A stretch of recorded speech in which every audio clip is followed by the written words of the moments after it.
त लागिहाल्छ नि होइन भक्तजन।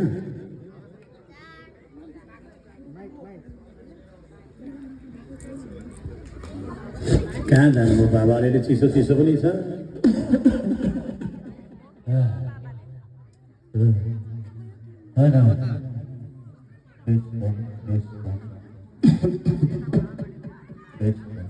राम राम भन्नुपर्ने कुन चाहिँ भाषा बोल्छ न यी बाबा पनि? हरियो हरियो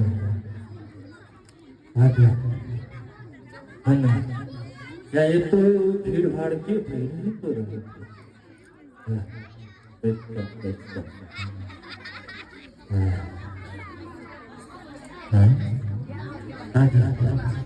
यत्रो भिड के को लागिरहेको छ बाबु? ए बाबा, म त तपाईँले भनेकै बुझिनँ पनि के कस्तो भाषा बोल्नुभयो, त्यसले गर्दा फेरि एकचोटि सुन्नु न के भन्नुभयो? बाबु फेरि त्यही बोल्नुहुन्छ? बाबु यहाँ के को भिडभाड लागिरहेको छ बाबु? अरे बाबा, हजुर यो कटरिया बस्तीमा देवी भागवत महापुराण भइराखेको छ बाबा।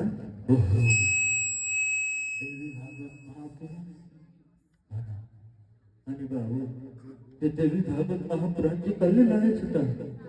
कत्रो ठुलो पुराण लागेछ।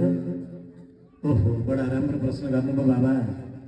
पोहोर पनि यस ठाउँमा श्रीमद् भागवत सप्ताह महापुराण लगाएर पवित्र बन्नुभएका कटेरिया बस्ती सिंहवाहिनी भगवतीका अनन्य कृपा पात्र माता सन्तोकी प्रधान, सुरत प्रधान, सम्पूर्ण प्रधान परिवार सहित यसपालि चाहिँ सबै कटरिया बस्तीका भक्तजन समाजको पनि सहयोगबाट यो पुराण लाग्दैछ बाबा।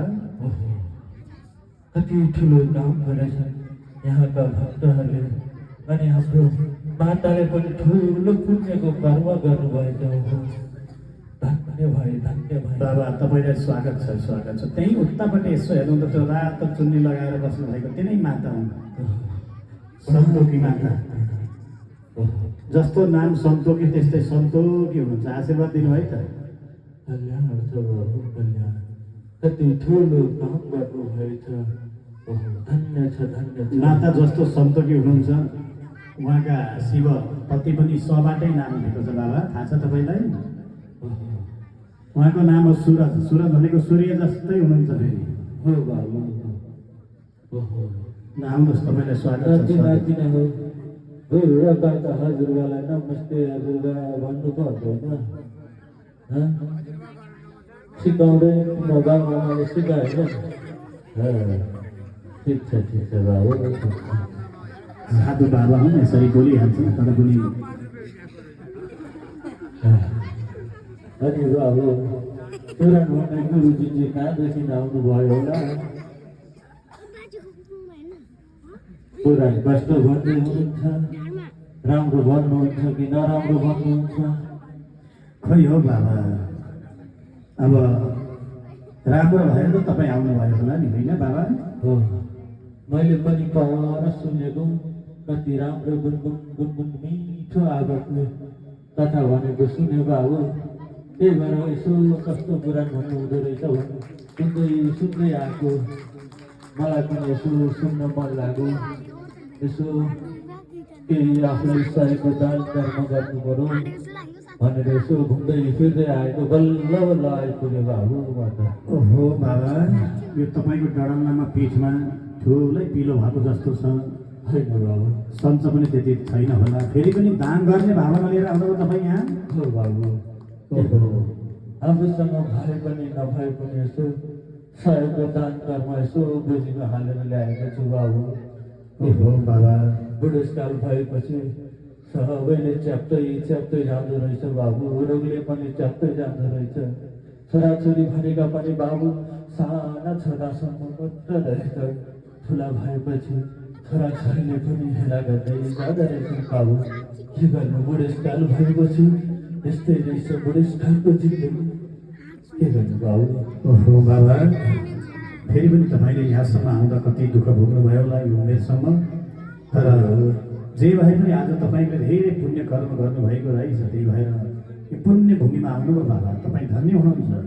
हो अब के गर्नु, बुढेसकाल भएपछि यस्तै हो बाबु मेरो त धेरै लामो कहानी छ बाबु तिमी सुन्न सक्छौ मेरो कहानी बाबा पक्कै पनि आजसम्म त हामी यहाँ कथा सुनिरहेकै छौँ कथा परमात्माको हुन्छ पक्कै पनि परमात्माको तपाईँ पनि भक्त हुनुहुन्छ बाबा त्यो कहानी कथा जस्तै सुनाउने कि भजन जस्तै सुनाउने तपाईँ बाबु म त भजन जस्तै सुनाउँछु मलाई कथा भन्न आउँदैन बाबु के गर्नु बरु म पनि यसो छमछम नाच्दै नाच्दै यो कहानी सुनाउँछु ल बाबु तिमीलाई ए हे बाबा त्यो भजन आफै गाउने कि कलाकारले गाउनुपर्छ भन्नु न होइन बाबु हो यहाँ यो ठुलो ठुलो बक्सा छ नि हो त्यसले गाउँछ बाबु ओहो ल त्यसो भए त्यो बक्सा पनि कालो बक्सा बजाउने पनि कालो हुनुहुन्छ नजिकै जानु त यसो आशीर्वाद दिनु हुन्छ बाबु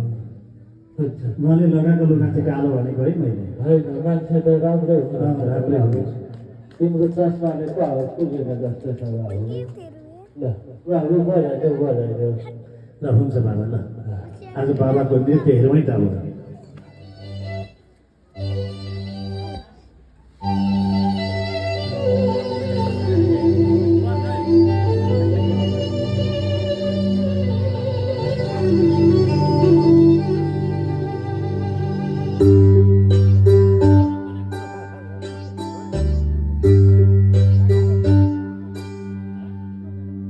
जन्मे मेरा चार भाइ छोरा जन्मे मेरी तिनकी छोरी बुढेसकालमा कोही छैन बाँचु कसरी अब बाँचु कसरी जन्मे मेरा चार भाइ छोरा जन्मे मेरी तिनकी छोरी बुढेसकालमा कोही छैन बाँचु कसरी अब बाँचु कसरी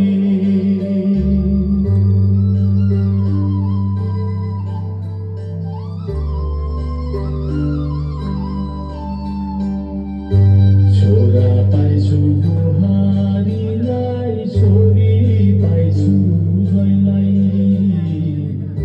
म बुढोलाई दुःख पर्दा वास्तै छैन कोहीलाई छोरा पाइछु बुहारीलाई छोरी पाइछु ज्वाइँलाई म बुढोलाई दुःख पर्दा वास्तै छैन कोहीलाई अतीतका दिन सम्झिनु हुन्छ रम्मा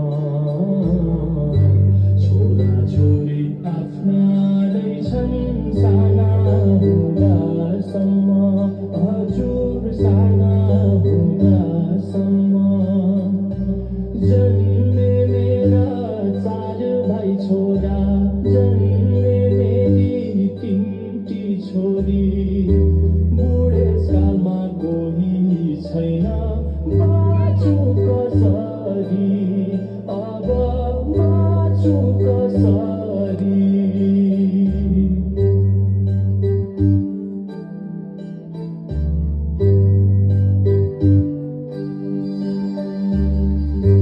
फुलछोडको छैठी गरे खसी ढाली ढाली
पैसो छैन म बुढोको घरमा कुकुर जस्तै मर्नु पर्ने रहेछ मेरो कर्म हजुर रहेछ मेरो कर्म जन्मे मेरा 4 भाइ छोरा जन्मे मेरी 3टी छोरी बुढेसकालमा कोही छैन बाँचु कसरी अब बाँचु कसरी बाँचु कसरी अब बाँचु कसरी बाँचु कसरी दैव बाँचु कसरी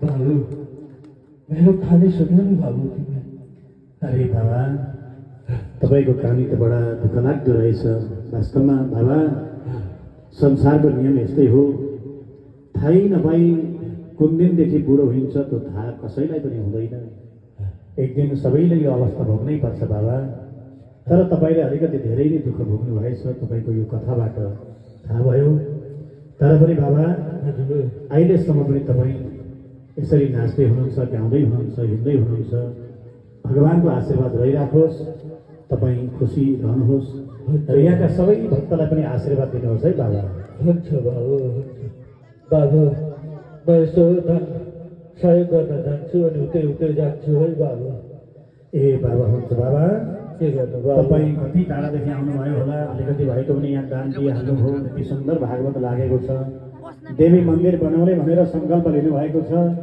थोरै भएको दान पनि दिइहाल्नुभयो जाने भाडा छ कि तपाईँसँग होइन बाबु म बुढो मान्छेलाई के को भाडा चाहियो बाबु के गर्नु बुढेसकाल भएपछि यसो हिँड्दै हिँड्दै जान्छु बाबु मलाई त गाडीमा पनि चढाउँदैन नि बाबु के गर्नु अरे बाबा र पनि यसो भाडा चाहिन्छ अनि भन्नु है होइन बाबु के गर्छु बुढेसकाल भएपछि सबैले हेर्छन् बाबु के गर्नु यस्तै छ लागे है बाबु अब ल बाबा ल राम्ररी जानुहोस् र तपाईँको लक्ष्य पुरा होस् तपाईँको आशा पुरा होस् परमात्मालाई प्राप्त गर्ने तपाईँको आशा पुरा होस् बाबालाई एकचोटि जोरदार तालीले सबैले सम्मान गर्नु संसारमा कुन दिनदेखि हामी ठ्याक्कै बुढो हुन थाल्यौँ भन्ने कुरा कसैलाई थाहा हुँदैन बुढेसकाल सबैले एक दिन भोग्नै पर्छ बाबाले आफ्नो सुन्दर कहानी सुनाउनुभयो सुन्दा हामीलाई सुन्दर लाग्यो तर बाबाको कहानी